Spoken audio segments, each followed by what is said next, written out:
Hello everyone, and welcome back to another video. This time, I will be reviewing Man of Steel. Please like and subscribe if you want to see more reviews like this. And please comment down below, telling me whether or not you like this movie, and why. This was a fantastic movie, but let's first talk about the story. The mining of the planet's core has destabilized the planet Krypton. Jor-El, Krypton's Supreme Council top advisor, infuses the genetics codex into his baby son, Kal-El, the first naturally born Kryptonian kid in decades, just before the planet explodes. Jor-El is able to send Kal-El into space before being slain by General Zod during an insurrection. Kal-El arrives in Kansas and is renamed Clark by Jonathan and Martha Kent. As he ages, he gains superhuman abilities that Jonathan advises him to keep secret, even declining Clark's assistant years later during a tornado in which he loses his life. Clark, burdened with remorse for Jonathan's death, traverses the world, hiding behind numerous names in search of a purpose in life. Lois Lane, a Daily Planet reporter, is assigned to investigate the finding of a Kryptonian scout spacecraft in the Canadian Arctic. Clark joins the spacecraft disguised as a laborer and learns from the AI, which is fashioned like his father Jor-El, that Clark was sent to Earth to guide its people. Lois accidentally activates the ship's security system while chasing Clark, and he uses his powers to rescue Lois from its defenses. He puts on a uniform issued by the ship's AI and begins flying tests. Lois follows Clark in Smallville with the intention of exposing him when she is unable to get to her boss, Perry White, to publish a story about the event. However, upon hearing of Jonathan Kent's sacrifice, Lois drops the story, keeping Clark's identity hidden, which increases Perry's suspicions. Zod and his men flee the Phantom Zone after being imprisoned for treason for their acts against Krypton. They travel to Earth with multiple terraforming machines taken from Kryptonian outposts to transform it into a new Krypton. Following the abduction of Clark and Lois, Zod's research officer, Jax takes Clark's DNA in order to generate Kryptonian colonists who would develop a civilization based on Zod's genetic purity principles. Clark and Lois escape and notify the United States military of Zod's plan, resulting in a dramatic battle between Clark and Zod's men. The World Engine, Zod's most powerful terraforming technology, is deployed, seriously damaging Metropolis and threatening humanity's survival.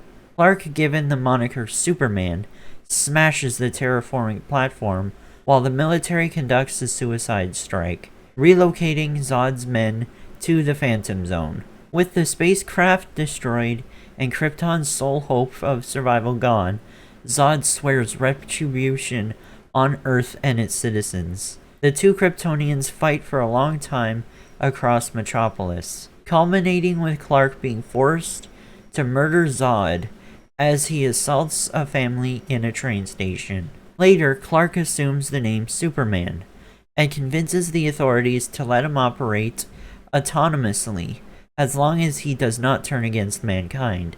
To acquire clandestine access to risky circumstances, he works as a freelance reporter for the Daily Planet under his civilian alias, Clark. Let's start with the most obvious character in this film, Superman. I will admit that I have not seen the early Superman films, therefore I cannot tell you if Henry Cavill is the finest Superman or not. What I will say is that he is a phenomenal Superman. Clark always wants to assist people, but couldn't because then the entire world would know who he actually was, and his father was not sure whether the world would accept him for being different.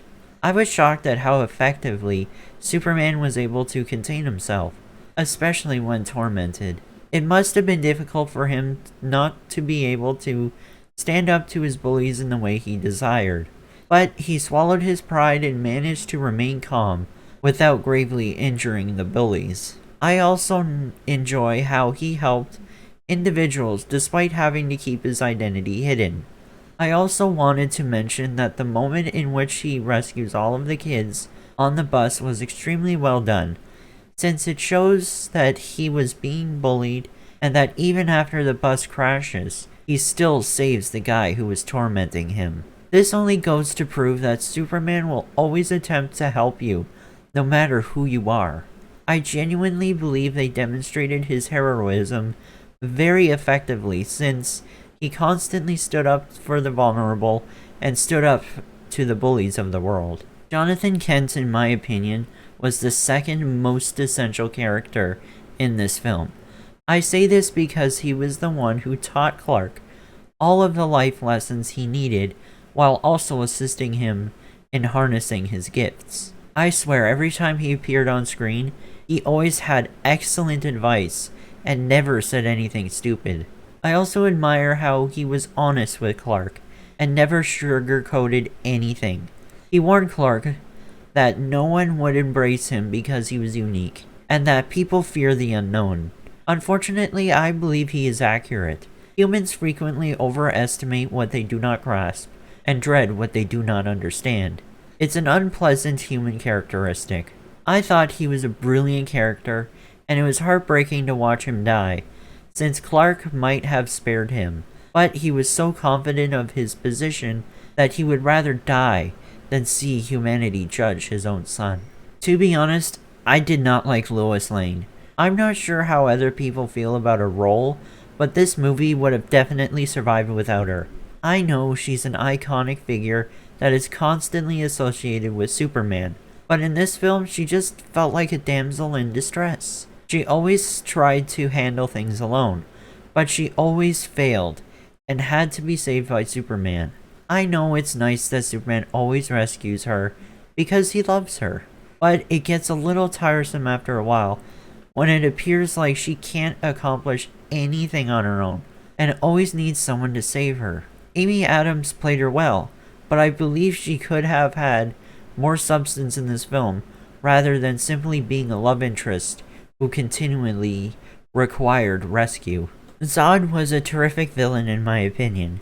You can see where he's coming from because he witnessed the loss of his homeworld and definitely wanted to rebuild his world again, but it was defective. I believe he sincerely cared about his people returning, but he went a little crazy when he wanted to start murdering an entire species just to get there. Was a little obnoxious, but I understand since it was his life mission to safeguard Krypton and Kryptonians, and he would always go to whatever length to save Kryptonians. There are many amazing parts to this film, but I will just discuss a few of them because otherwise this review would be quite long. This film's battle sequences were spectacular. I particularly enjoy the battle scenes near the conclusion because I believe they accurately showed what two individuals with God's might can do to one another in their environment when a fight like this occurs. I also enjoy the damage that goes along with it. Yeah, I know a lot of people question the level of destruction in this film, and how it never truly discusses how much damage is actually done to humanity.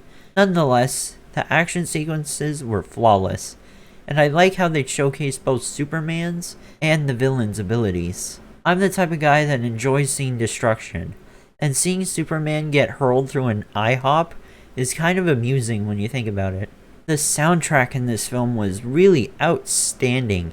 Hans Zimmer, one of my favorite composers, composed the music. I think if he created the soundtrack for a lousy movie, it would instantly become a good movie due to his sheer expertise. We also got to discuss Superman's main theme in this movie, which really sent goosebumps up and down my spine just hearing it. I also wanted to remark how visually appealing this film was, especially at the beginning. I nearly guarantee that everything in the beginning portion of the film was CGI, but you couldn't tell since it was so brilliantly done. Another spectacular moment was Superman's first flight. This was a great scenario. It began with him attempting to fly, but he failed and fell into a mountain. The second part of this scenario shows him coming back out and having a successful trip, and it shows him flying over the world, which is incredible to witness. With all of the music, wonderful acting, and witnessing Superman fly for the first time, it was definitely an event to behold. There was only one element in this film that I didn't understand. What I couldn't figure out was why General Zod needed Lois Lane.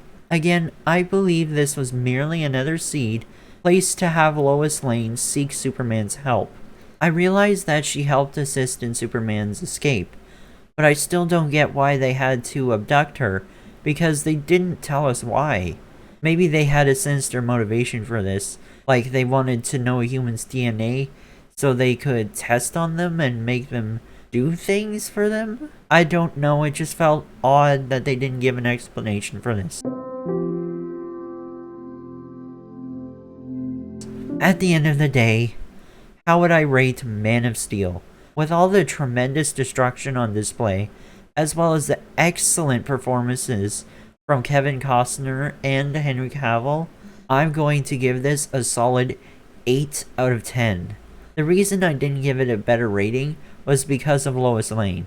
I really wanted to like her character, but she didn't bring much to the overall story, and I wished she was more than simply a damsel in distress. Anyway, thank you very much for watching my review, and please remember to like and subscribe. Batman vs Superman: Dawn of Justice will be my next review.